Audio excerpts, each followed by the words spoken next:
Hi.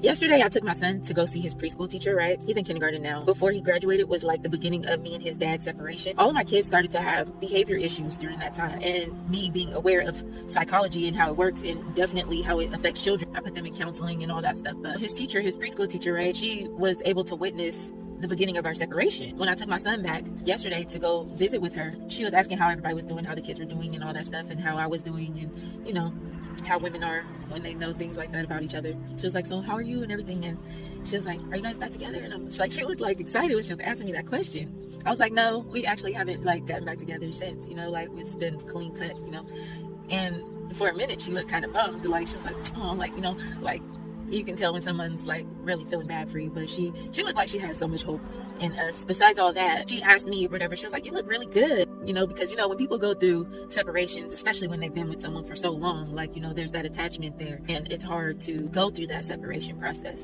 when your emotions were so involved and you had so much stake in everything that happened, and it just fell apart, right? She was like, how are you doing? And that brings me back to this question that a lot of people has asked me that I really never even made a video on, but really meant to. How did I go through the healing process of my separation? I want to first start out by telling you a little bit about me for some people that don't know.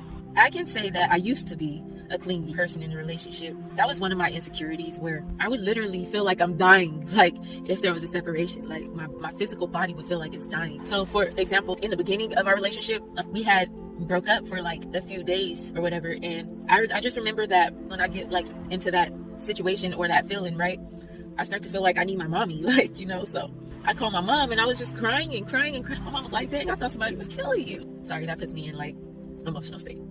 Anyways, I hate being so emotional. It sucks. Okay, it really sucks.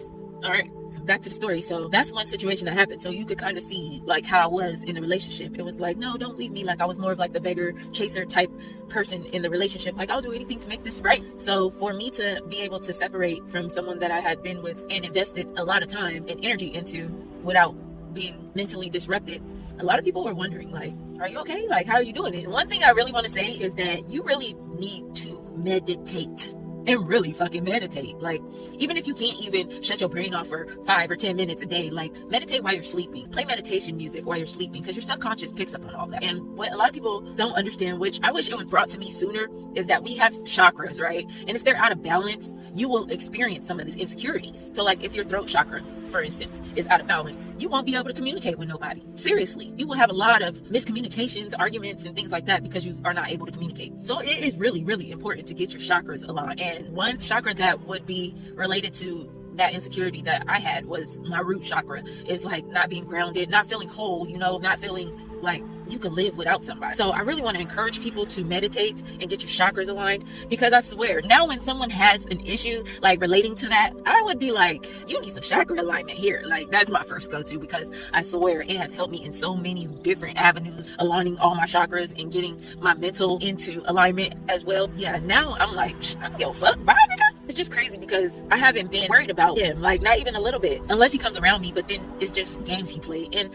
having your third eye chakra aligned and well open, like you'll see through all that bullshit, I promise you. So anybody that's going through like a rough breakup where it seems like you having a hard time, meditate is one of the steps. Meditate. It keeps you in alignment, I promise you. Also talking about it, because that's the reason why I do talk about a lot of things too that's happened over the years, because I kept quiet a lot, not trying to be secret, but more so trying to handle it like an adult and just solve the issue. And that was really, really hard to do with someone that does not want to solve an issue. Like, oh my God. But yeah, anybody that's going through that, I feel you. I really, really, really, really do. Unless you're on the side where you're just like, I don't give a fuck, I was using that motherfucker anyway. And then I don't feel you. But just align yourself and get into connection with the universe and understand that you don't need anybody. Basically, just keep in mind that you don't need anybody to survive. They're not the air that you breathe, they're not the food that you eat, they're not the water that you drink. You don't need anybody to live. I really want to push that narrative, because I was the type of person that was in that space, a very codependent space, you feel me? But remember, you are amazing. You are amazing. I can't sing for shit, but you know what I mean. Y'all have a good day, all right?